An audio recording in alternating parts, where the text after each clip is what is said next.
Entonces, bueno, de hecho, este es el primer recomendado de estos ejercicios de sobreposición. Este dice lo siguiente, que es el Survey el 18.7 de la 10ª edición. Entonces dice, dos ondas sinusoidales en una cuerda están descritas por las funciones de onda y vienen dos funciones de onda, donde x, y1 y y2 están en centímetros y t en segundos. ¿Cuál es la diferencia de fase entre estas dos ondas en el punto x igual 5 centímetros y en t igual 2 segundos? ¿Y cuál es el valor x positivo más cercano al origen para que las dos fases difieran más menos en t igual 2 segundos? Esta es una posición donde las dos ondas suman 0. ¿Okay? Entonces, ¿cómo hacemos este tipo de ejercicios? Vean que este se los puse, es bastante interesante porque no les dice explícitamente qué es lo que quiere calcular, sino que ustedes tienen que deducirlo, digamos, del enunciado. Ahí dice que calcule la diferencia de fase. Pregunta, ¿cuál es la fase en ese problema? De lo que ya vimos, de hecho yo le di mucho énfasis a cómo se llamaba cada término. ¿Cuál es la fase de ese problema? Viéndolo así, digamos, ustedes.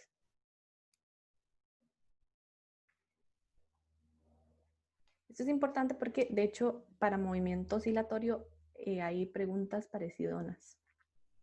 Okay. ¿No es lo que está en el ángulo, profe? Ajá, es esto que está acá.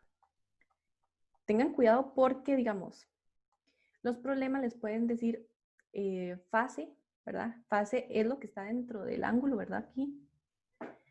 Pero si les dicen ángulo de fase, recuerden que había una expresión que decía más phi.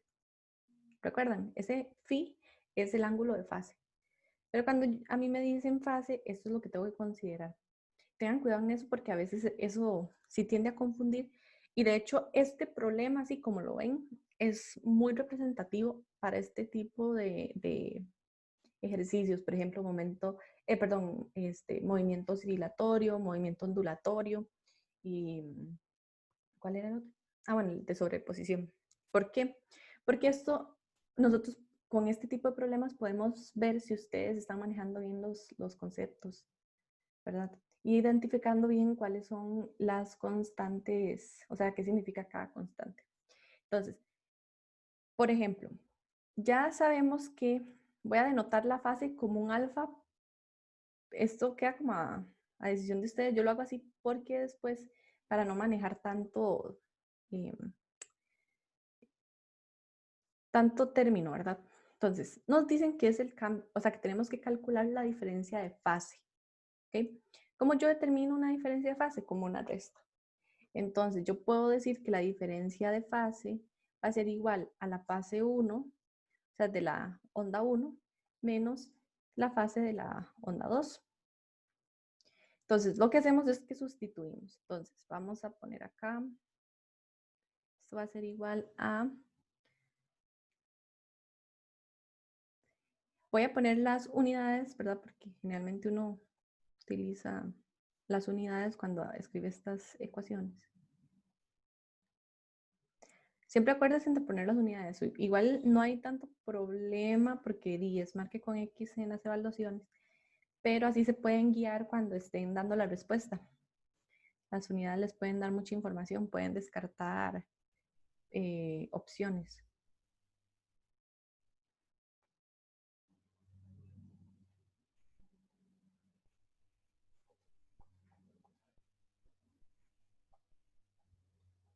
Okay. Vean lo que yo hice acá. Yo lo que hice fue prestar las fases. ¿Okay? Recuerden que esto es como en cálculo o como en mate del cole o así, donde yo digo, ok, yo solo puedo sumar, por ejemplo, manzanas con manzanas y peras con peras. No puedo hacer combinaciones. Eso mismo pasa acá. Yo solo puedo sumar términos que tengan la misma variable, ¿verdad? No puedo hacer como revolver todas. Esto también pasa como cuando nosotros veíamos las componentes vectoriales, que uno solo sumaba x con x y y con y. Entonces eso es lo que vamos a hacer acá. Vean que tenemos 20 radianes entre centímetro. Y acá tenemos menos 25. Entonces esa resta nos va a dar menos 5 radianes segundos. ¿Ok? Y tenemos aquí menos 32 radianes entre segundos. Ahora sí es entre segundos. Bueno, más porque este menos se hace más porque es menos por menos. Entonces 40 menos 32 sería menos más 8 es más radianes entre segundos. Por el tiempo. ¿Okay? Ahora vean que la pregunta A lo que nos pide es que calculemos esa diferencia de fase en X igual a 5 centímetros y T igual a 2 segundos. Entonces lo que hago es sustituir esa diferencia de fase. Entonces la diferencia de fase va a ser igual a menos 5 radianes centímetros por 5 centímetros, que estos centímetros se van con estos centímetros, más 8 radianes segundos por 2 segundos. Entonces, este se me cancela con este y esto nos da como resultado, bueno, menos 25 radianes más 16 radianes. Y esto nos da menos 9 radianes.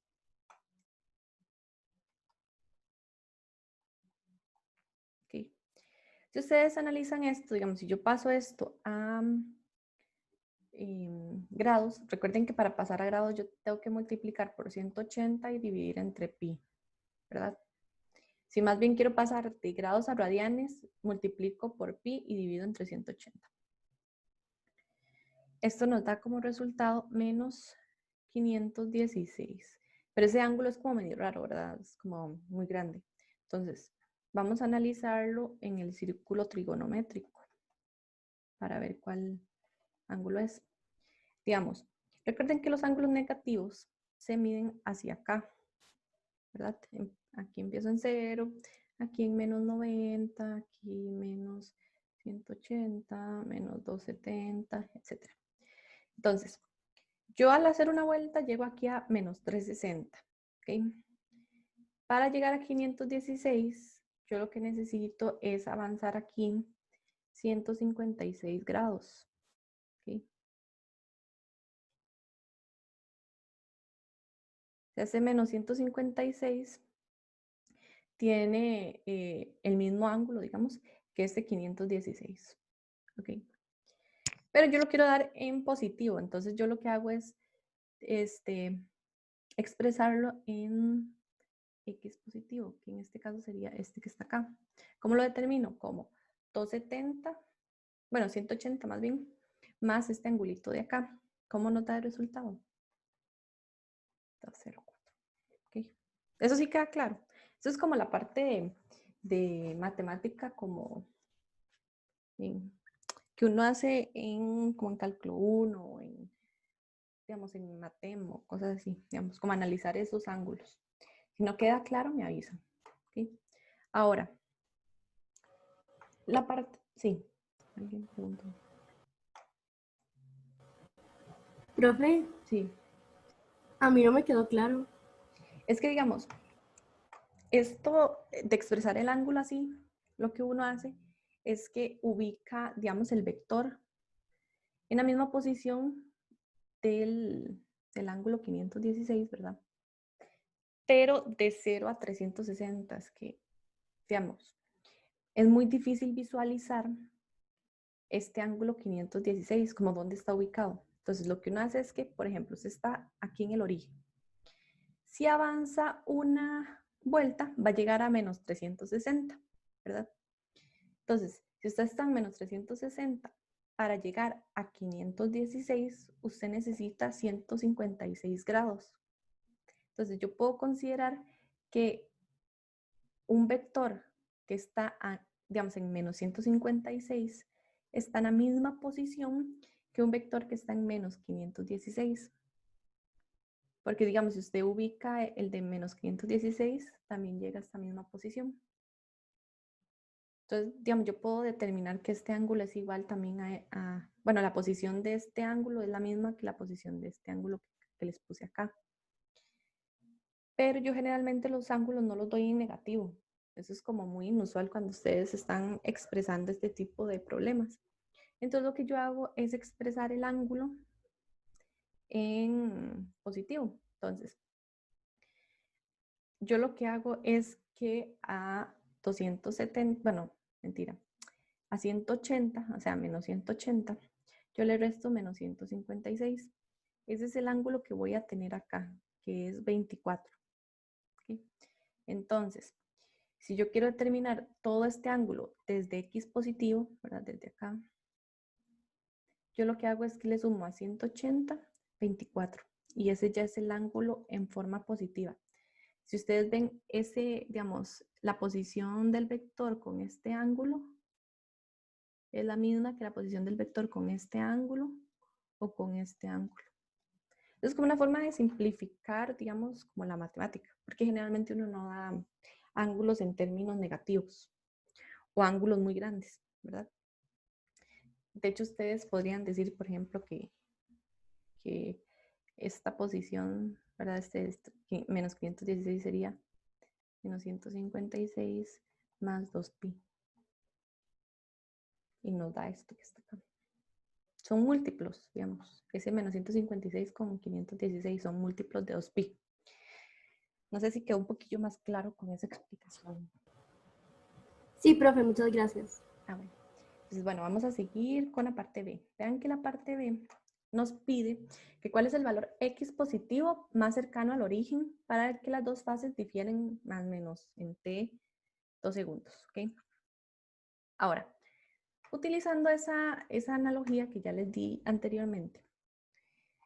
Ok, vamos a ver.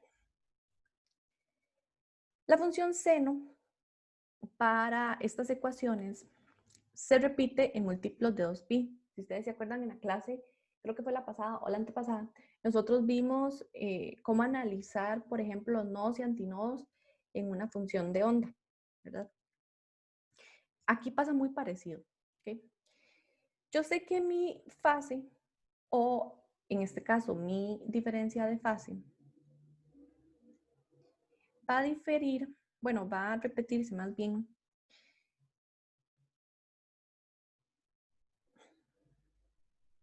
¿ok? ¿Por qué? Porque acá, por aquí yo expreso mi fase, como yo les dije ahorita, que se va repitiendo cada 2pi. ¿Ok? El primer cero, digamos, de esta fase sería en pi. ¿Ok? Y después, bueno, se va repitiendo 2 en pi. Ahora, como yo sé que tiene que cumplirse esto, yo lo que hago es que igualo esa diferencia de fase por lo que ya tuve anteriormente. Menos 5. Voy a poner así. Radianes, centímetro, x más 8 radianes, segundo, t. ¿Okay? Ahora nos piden que sea cuando t es igual a 2 segundos. Como vemos esto se nos convierte en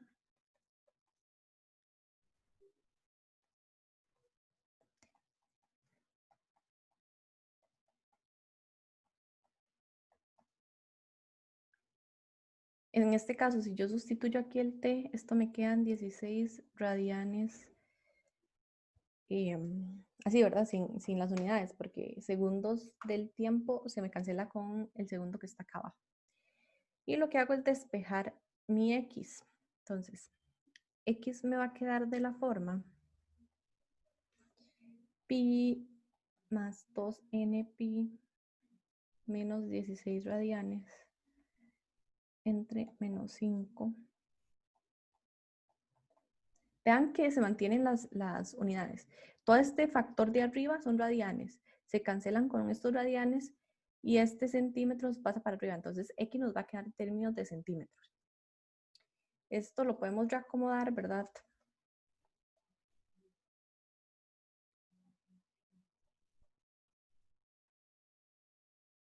Y eso es así. Vean que el problema les pide que cuál es el valor mínimo, que es el valor X positivo, perdón. El valor X positivo más cercano al origen. ¿Ok? O sea, ¿qué quiere decir eso? ¿Cuál es el valor de X más cercano a 0? Eso es lo que quiere decir. Vean que nuestra fórmula de X depende de N. ¿Ok? Recuerden que N puede ir de 0, 1, 2, etc. Entonces lo que vamos a hacer es ir comprobando para cada una de las N. Entonces si yo pongo en N igual 0, voy a denotar X como X subíndice 0 para denotar que es en N igual 0. Si yo sustituyo acá, esto me va a quedar como 2.5716 centímetros. ¿Okay? Para N igual 1, yo tengo que X1 es igual a 1.3150. En N igual 2, X2 va a ser igual a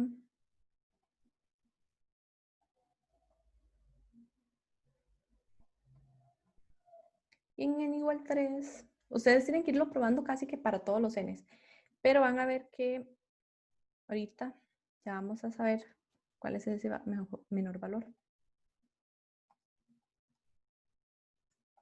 Vean que cuando yo ya analizo para N igual 3 ya me va tirando valores negativos. Entonces, ¿qué quiere decir? Que este valor en N igual 2 es el valor X positivo más pequeño para esa posición. ¿Okay? Porque si ustedes ven, yo analicé cada uno de los casos. Eso es una forma de ver este problema.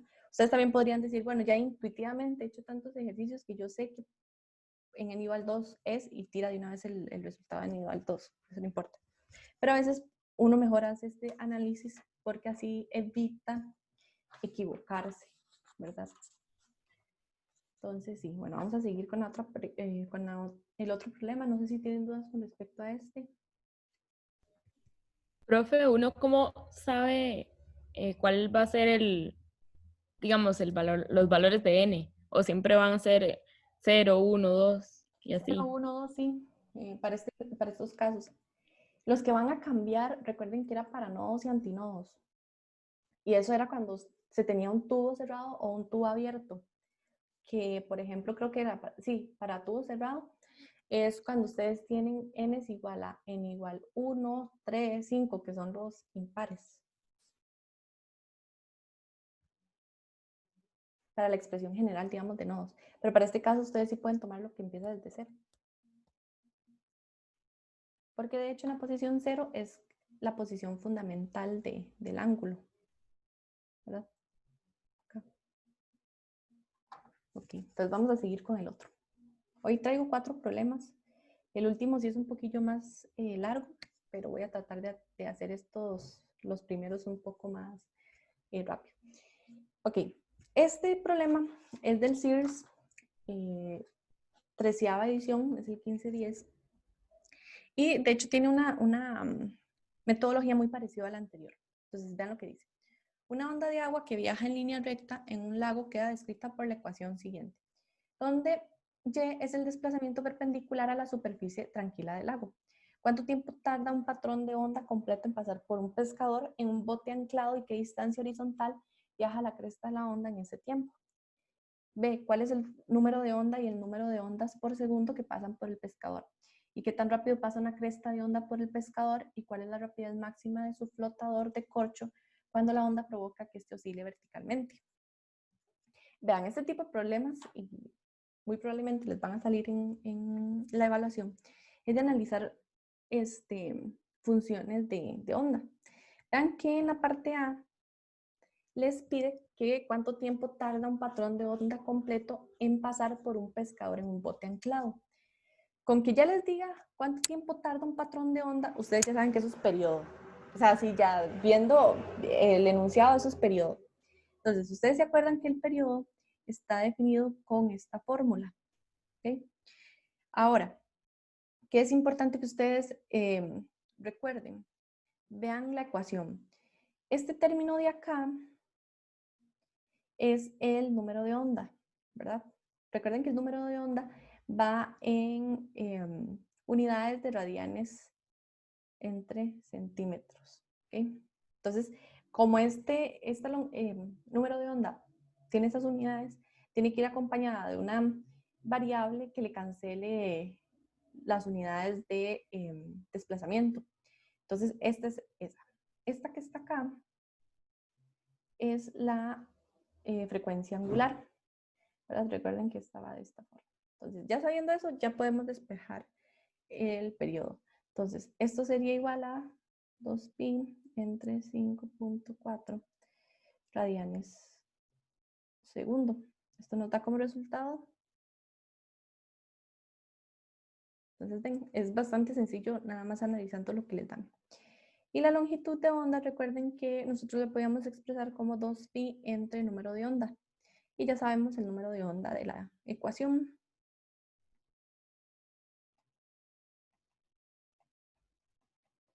Esto nos da 13.96 centímetros. ¿Okay? Ahora, vean que en la parte B dice cuál es el número de onda y el número de ondas por segundo que pasan por el pescador. Con solo ver el enunciado, yo ya sé cuál es el número de onda y de hecho ya lo usé anteriormente. Eso, de hecho, por eso les digo que a veces estas preguntas de marque con X van a ser bastante sencillas. Hay algunas que son así, como que ustedes digan cuál es el número de onda y tienen la ecuación.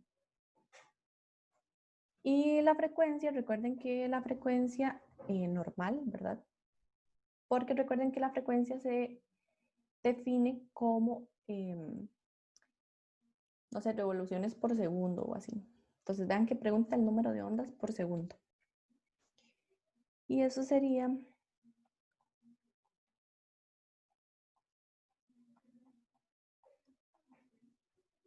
0.86 Hz. ¿Okay?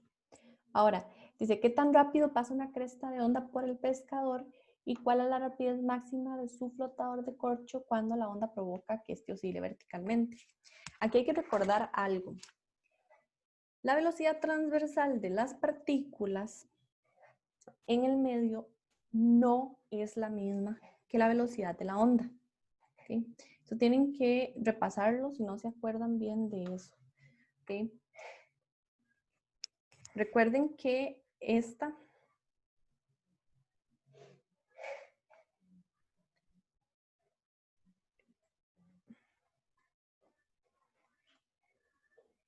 bueno, más bien esta sería, denme un momentito, voy a borrarlo. ¿Dónde está?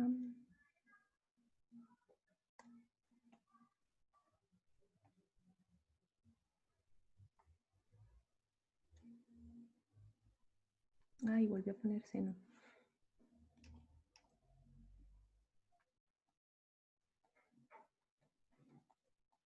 ¿Recuerdan esta ecuación?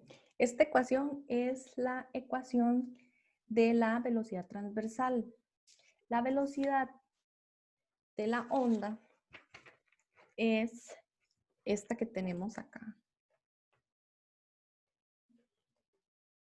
Es importante que no las confundan, ¿verdad? Si les preguntan velocidad transversal, utilizan esta. Y si les preguntan velocidad de la onda, utilizan esta. Entonces, en este caso tenemos que calcular las dos. Entonces, no hay problema. Entonces, nos piden que es la velocidad transversal máxima, ¿verdad? Porque dice que oscila verticalmente. Entonces, yo lo que hago es que utilizo, que recuerdan que esto era, ¿verdad? Yo utilizo la magnitud. Entonces, esto era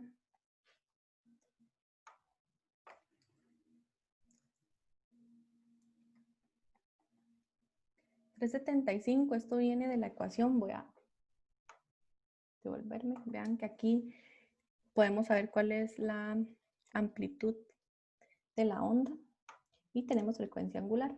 Entonces es 375 centímetros por 5.4 radianes por segundo. Y eso es igual a 20.25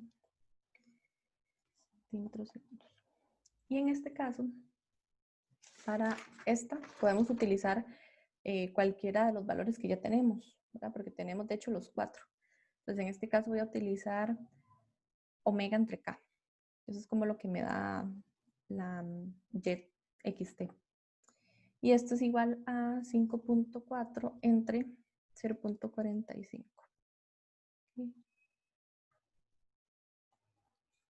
Okay. Y ese es el problema 1510 del Sears. No sé si tienen alguna duda.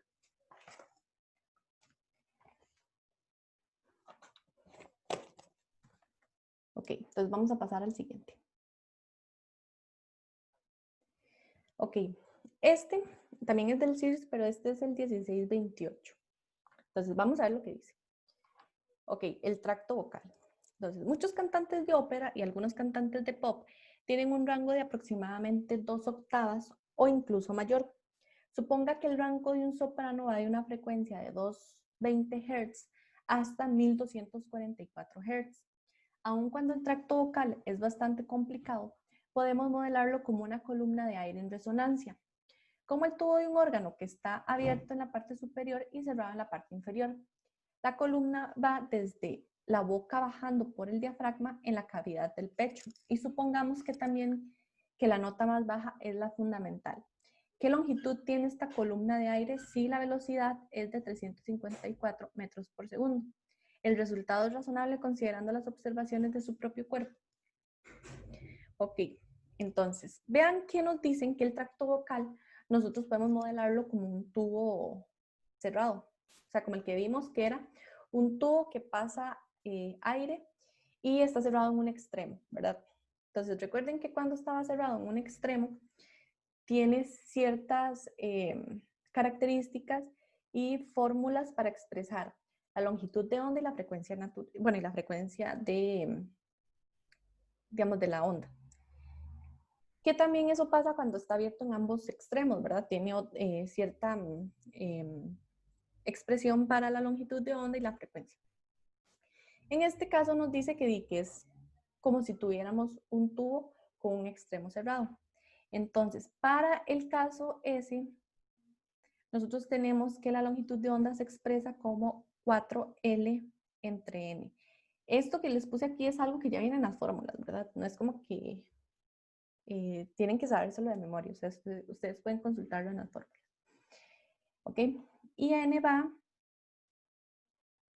1, 3, 5, etc. También tenemos que, vean que aquí nos dicen que lo más sencillo es considerar que la nota más baja es la fundamental. Entonces, nosotros podemos determinar, por ejemplo, la frecuencia fundamental. ¿Por qué? Porque vean que aquí el problema me da un rango.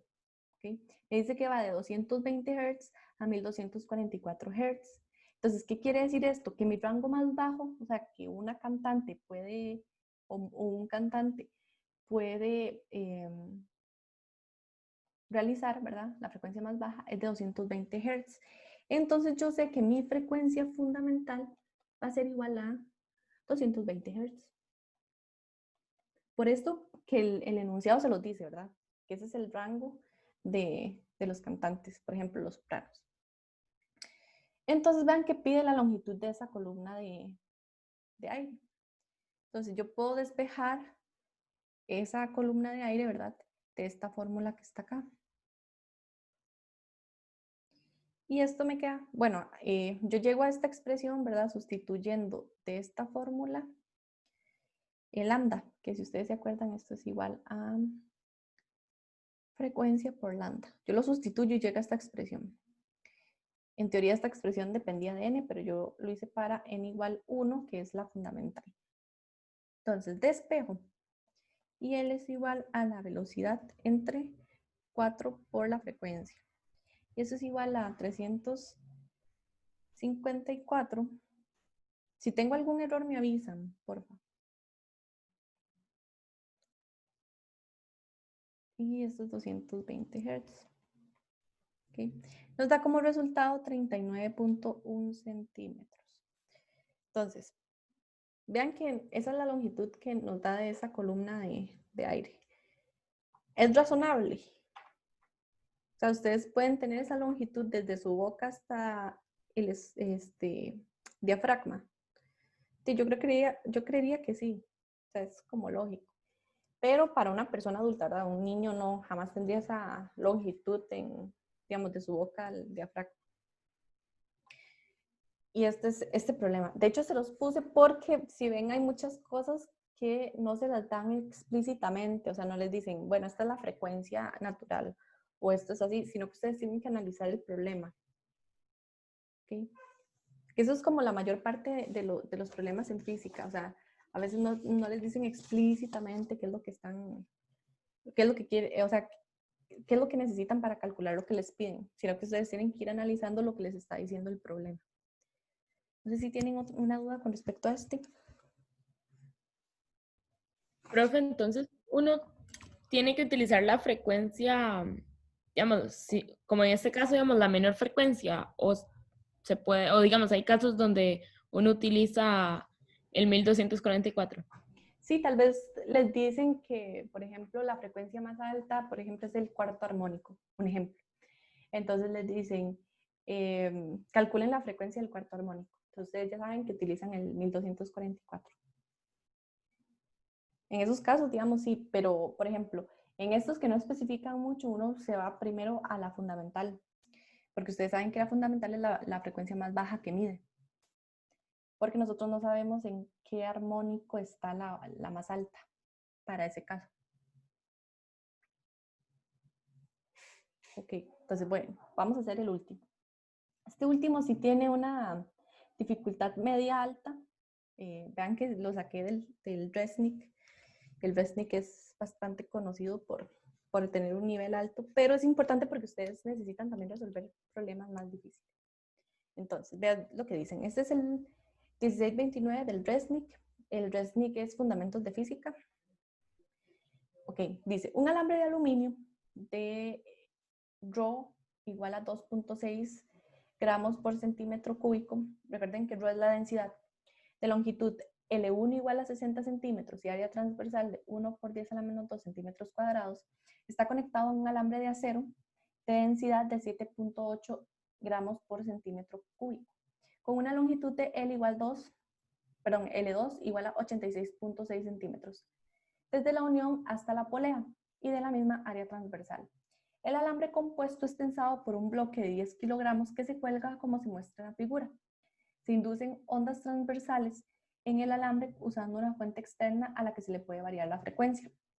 Calcule la frecuencia de las ondas estacionarias producidas si se está vibrando en el armónico más bajo que tiene un nodo en la unión de los alambres y ve cuántos nodos se observan en esta frecuencia excluyendo los nodos de la pared y en la polea. ¿Okay? Ustedes dirán, esto está como muy difícil, ¿cómo hago esto? Porque ustedes no han visto combinaciones de cables con diferentes densidades.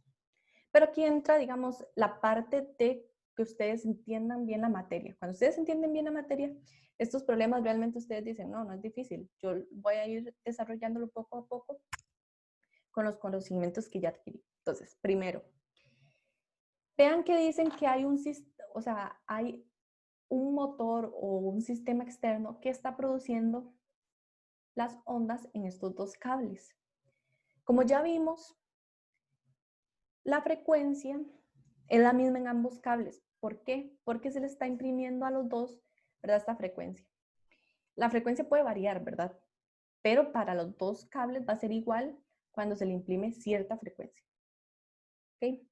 Eso sí, cabe destacar que la longitud de onda y la rapidez de onda son diferentes. Recuerdan que nosotros vimos que la rapidez y la longitud va a cambiar según la densidad del objeto. ¿Okay? Entonces, voy a partir de eso, voy a poner aquí A. Voy a empezar a calcular, bueno, ahí dice calcule la frecuencia de las ondas. ¿Okay? Primero, si ustedes se acuerdan, la fórmula es igual a N entre 2L de la tensión entre la densidad por unidad, o sea, de longitud. ¿Okay? Esa era la forma general, recuerdan que la vimos. Vean que si yo calculo por ejemplo, para acero o para aluminio, yo necesito calcular este N. ¿Okay? ¿Cómo hago yo para averiguar estos Ns? Porque, digamos, si yo utilizo aluminio o utilizo acero, yo necesito también ese N. Yo puedo determinar, por ejemplo, T con la sumatoria de fuerzas en Y de la caja. Mi densidad de masa por unidad de longitud yo la puedo averiguar por el área transversal y la forma que tienen las cuerdas. Pero ese N yo no lo puedo determinar así tan al dedillo, ¿verdad? Entonces, ¿cómo yo lo puedo sacar? Utilizando eso que ya les dije, que la frecuencia del aluminio va a ser igual a la frecuencia del acero. Entonces, de ahora en adelante, yo voy a utilizar el subíndice 1 para denotar aluminio y el subíndice 2 para denotar acero. Entonces, ¿cómo queda esto? Entonces, el aluminio va a quedar de esta forma. La tensión va a ser igual para ambas cuerdas, ¿verdad? Si van teniendo dudas, me preguntan, ¿verdad? Okay. Vean que como mi tensión es igual en ambos lados, este término se me cancela con este. Este 2 se me cancela con este 2. Entonces, esto se me convierte en M1, L1, 1 entre μ1. Y eso es igual a N2 entre L2, 1 entre μ2. ¿Ok? Entonces, vean que yo les dije que necesito averiguar los Ns. Como no tengo información de estos Ns, lo que voy a hacer es hacer una razón, ¿verdad? O sea, esperando llegar a un valor numérico al lado derecho de la igualdad para poder determinar una relación entre estos dos Ns. Ok. Yo llego a esta expresión. Vean que las longitudes yo ya las tengo. Ese dato ya me lo da el problema. Pero vean que yo no sé cuál es la densidad de masa por unidad de longitud, el μ. Entonces, si yo tomo, digamos que esta es una de las cuerdas que tiene área A, tiene masa M y tiene cierta longitud, ¿verdad? Yo puedo determinar la masa en términos de la densidad.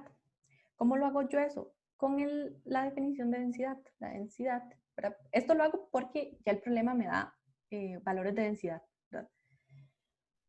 Yo tengo que la densidad es igual a masa entre el volumen. Entonces, si yo despejo la masa, yo tengo que es densidad por el volumen. Pero yo no conozco, o sea, yo conozco el volumen de esta cuerda, que el volumen es el área por la longitud. ¿Okay? Ahora, ya teniendo expresado mi masa en términos que yo conozco del problema, yo puedo averiguar el μ, ¿verdad? Que recuerden que μ es la masa por unidad de longitud. Entonces yo sustituyo mi masa. Entonces μ me va a dar que es la densidad por el área. ¿Okay? Entonces ya puedo, digamos, expresar μ en términos que yo tengo el problema. Entonces me voy a ir acá y lo sustituyo. Entonces, M2 entre M1 es igual a L2 entre L1. μ sería ρ2 A entre ρ1 A. Los diferencio, ¿verdad? Porque las densidades de las cuerdas son diferentes. Cancelo las áreas porque el enunciado me dice que ambas áreas son iguales. Entonces, esto me da como resultado, si yo sustituyo 0.866 metros entre 0.600 metros. Lo paso a unidades del SI, ¿verdad? 7.8 por 10 a la 3 kilogramos metro cúbico entre 2.6 por 10 a la 3 kilogramo metro cúbico. Y esto nos da como resultado 5 medios. ¿Okay? ¿Qué quiere decir eso? Mi razón N2 entre N1 va a ser igual a 5 medios. ¿Qué quiere decir esto? Que para que esto se cumpla, así como está, N1 tiene que ser igual a 2 y N2 tiene que ser igual a 5. ¿Entienden eso? O sea, yo lo que hago es comparar. Para que esta fracción de la izquierda me dé igual a la fracción de la derecha, N2 tiene que ser 5 y N1 tiene que ser 2. Entonces ya ahí tengo los valores de N para estas cuerdas en particular. ¿Sí les queda claro eso? Ok, entonces, ya con esos dos valores yo puedo calcular la frecuencia. Ustedes pueden utilizar la frecuencia del aluminio o del acero. Vean que el N1 es la cantidad de nodos, ¿verdad? En el aluminio y el N2 es la cantidad de nodos en el acero. Entonces, yo puedo utilizar cualquiera de los dos. Entonces, en el caso yo voy a utilizar aluminio. Entonces, con aluminio voy a sacar la frecuencia. Entonces, F es igual a N1 entre 2L1, la tensión entre μ1. Esto es igual a, recuerden que yo tengo una masa ahí colgante. Esta masa tiene una tensión y tiene mi fuerza gravitacional. Entonces, la sumatoria de fuerzas en Y va a ser igual a 0 porque no se está moviendo. Entonces, esto es igual a T menos mg igual 0 y T es igual a mg. ¿Verdad? Porque no me dan valores de la tensión. Entonces, N1 entre 2L1 mg entre, y esto nos da como resultado, bueno, 2 entre 2, 0.6,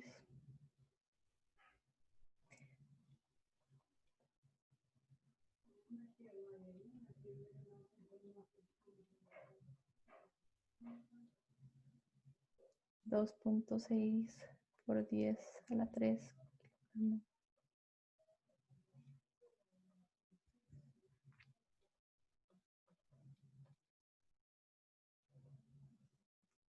Esto nos da como resultado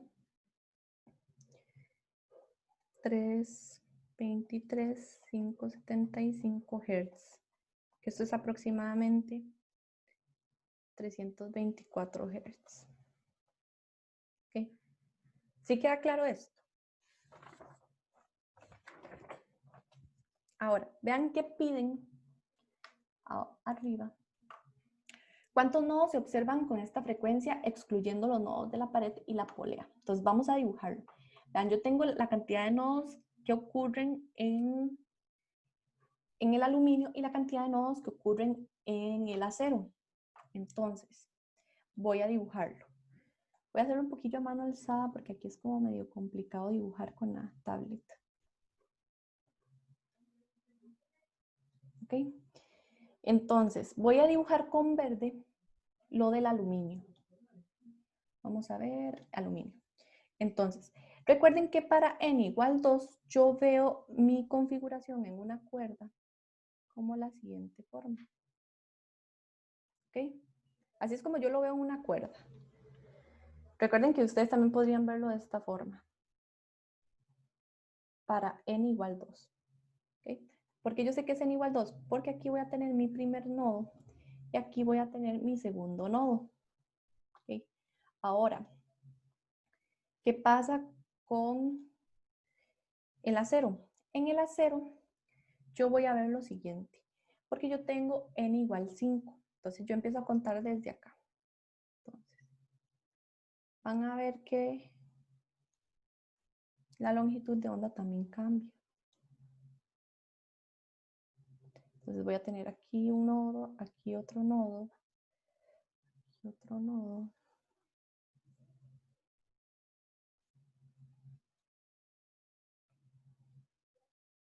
Okay. Entonces aquí es el tercer nodo.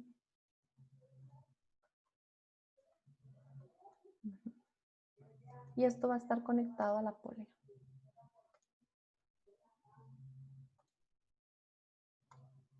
Entonces acá esto es la polea. Y bueno, aquí va la caja. Entonces vean que primero me dice que yo no tengo que contar los nodos de la pared ni los nodos de la, o sea, que hace con la pared, con la polea. Entonces vean, para mi primera, para el aluminio, yo voy a tener dos nodos, n igual 2. ¿Cómo relaciono yo esos nodos? Como como un valle y una cresta. Una cresta y un valle, perdón. Y para mi acero, o sea, la curva del acero, yo tengo primer nodo acá, que es en la unión. Segundo nodo, tercero, cuarto y quinto. ¿Ok? Vean que la cuerda en su totalidad